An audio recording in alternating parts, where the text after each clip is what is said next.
Okay, boys, so today we're moving on to page 94. It's very similar to what we've been doing the last 2 days.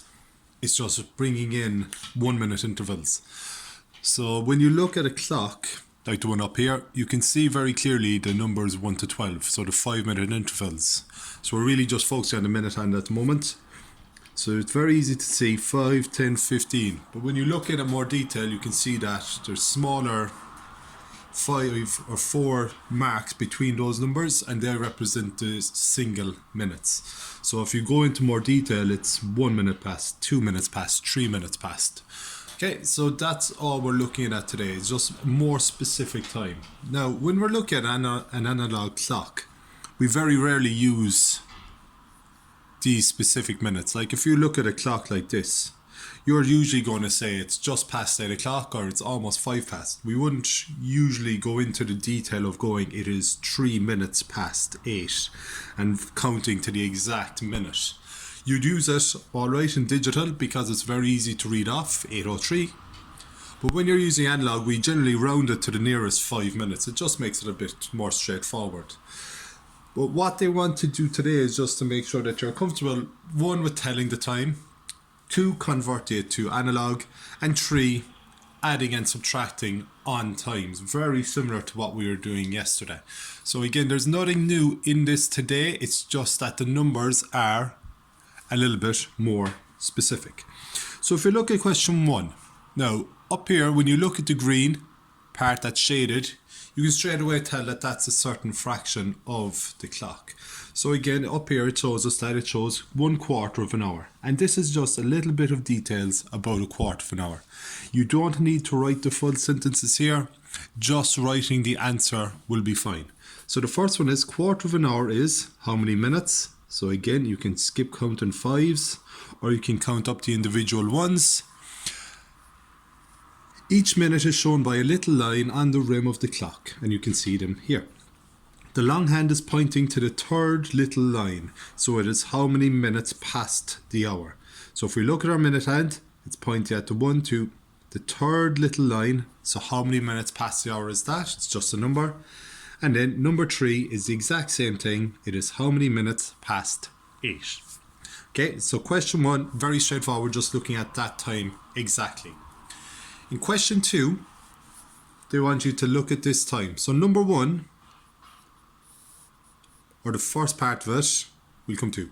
Now write these times using the clock face, that is how many minutes coloured. So if we look at this as a fraction, sorry, and it's just over slightly, what fraction of the clock is covered here? It is half. So the first thing it wants is how many minutes are in half an hour. So again, you can count up the small dots, or you can skip counting 5s, or you can say what is half of 60.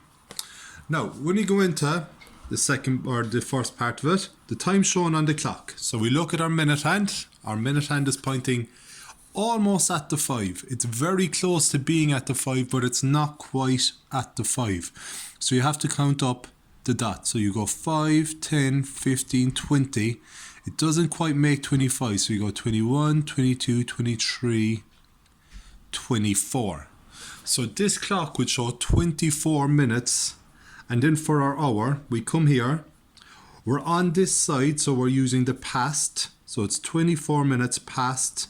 And when we look at our hours, our hour hand has gone past 8. So it's 24 minutes past 8. That would be the time there. So that would be 24 minutes past 8.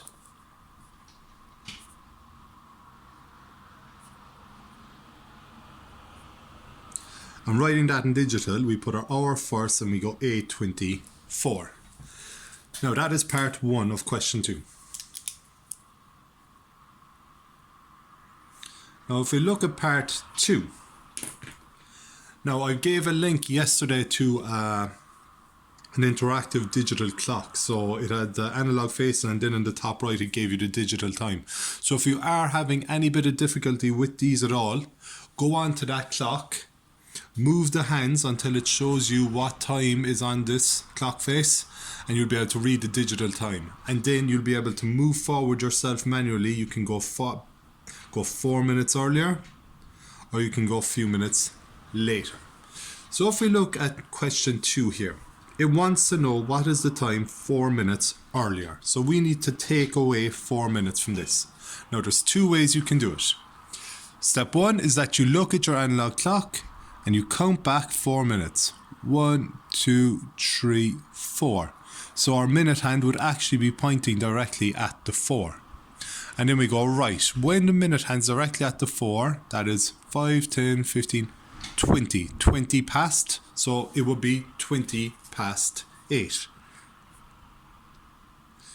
Now we don't need to put these minutes in here. I'm just stating them here, but we wouldn't say that. We'd say 20 past 8. Or of course that is 8:20. So one way to do it is look at the analog side of things and move backwards. The other way to do it is the subtraction of time that we were looking at the last 2 days, especially yesterday. So if we look at question 3 here,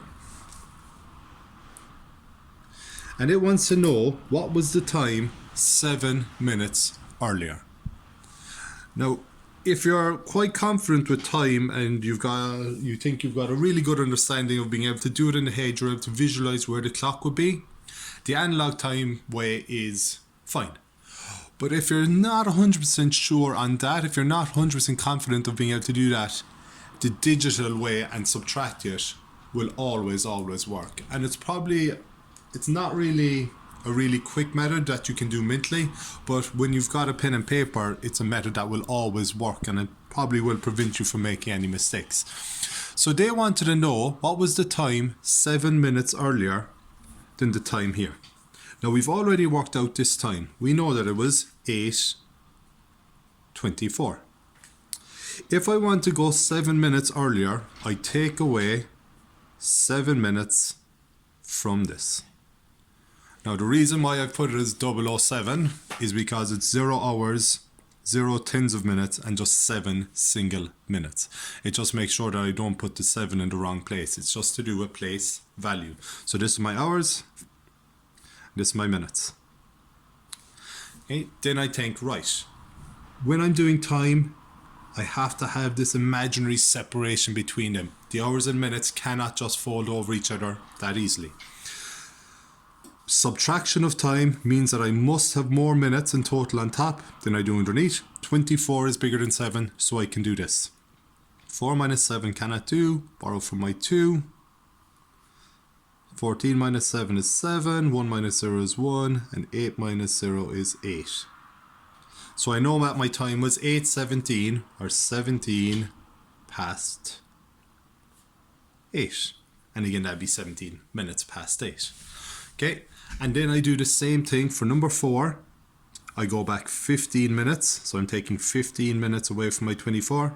And for number 5, they want 5 minutes later, so you're adding on an extra 5 minutes.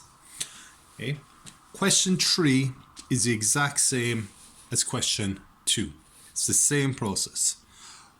The only difference is that our minute hand is now on the left hand half of the clock. So we're not using past in this question, we're using 2. So if I look at question 3, the clock face is completely covered, or colored, so there are 60 minutes colored.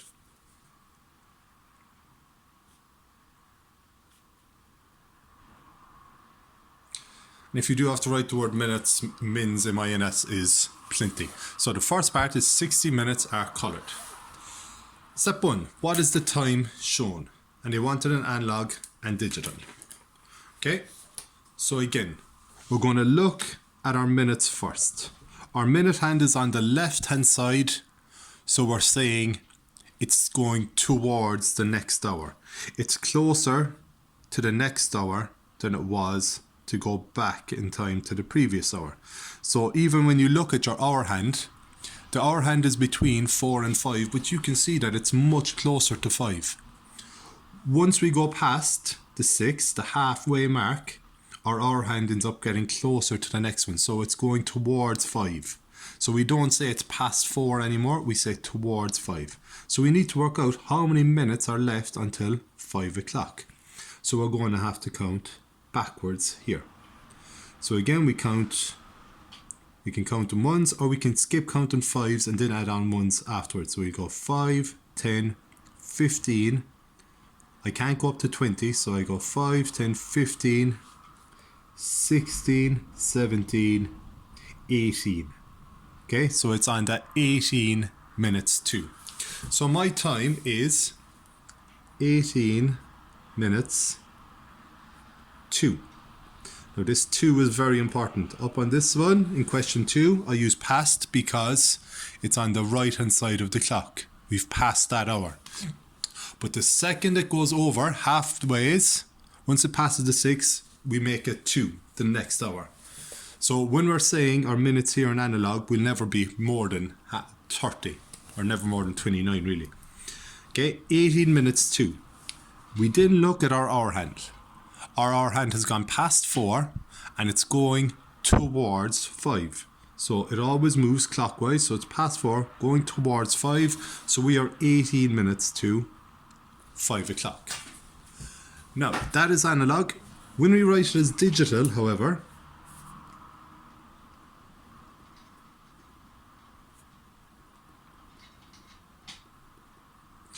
when we use digital and we're looking at this, the only number, our hours go first and then our minutes. The only hour we're interested in is the hour that we've gone past. Okay? So in digital, we always just say how many minutes past the hour we are, no matter how many minutes it is. Doesn't matter what side the minute hand's at, we're only interested in the hour our hour hand has just gone past. So again, our hour hand is between 4 and 5, so we've just gone past 4 o'clock. So it's 4 hours, and then in our digital, we have to work out how many minutes we have gone to here. So again, you skip counting fives. 5, 10, 15, 20, 25, 30, 35, 40, 41, 42. So it is 42 minutes past 4. So it's 4:42. Now what you'll notice is that when your clock hand, when your minute hand is on the left hand side and you do your analog and digital, this number here and this number here should add up to 60. If there's 18 minutes left in the hour, it means there's 42 minutes gone. You'll notice here that 42 plus 18, 0, 1, is 60 minutes. Okay, so when you're doing analog and digital and your minute hand is on the left hand side, on the 2 side, your numbers here should add to 60. If you do that, and if you work them both ways and they work out adding up to 60, then you're probably right. Okay, or else you've made a really convenient error. So that is our current time, 4:42. So use this as your base in question 3. And they want you to work out the time that were 6 minutes earlier, so you're subtracting 6 minutes, 16 minutes earlier, so again you're going back 16 minutes, 9 minutes later, and 17 minutes later. Again, you can do them, try and do them in your head if you want, but the best way to do it is to do it digitally and add on the minutes. And you won't have to go over and add on hours in these questions, question 1, 2, and 3. Okay, there's a little bit more detail in question 4 and question 5, so I'm going to do them on another video because YouTube is limiting video lengths to 15 minutes unless you pay a subscription to it. So that's question 1, 2, and 3, and I'll do another video that focuses in on question 4 and question 5.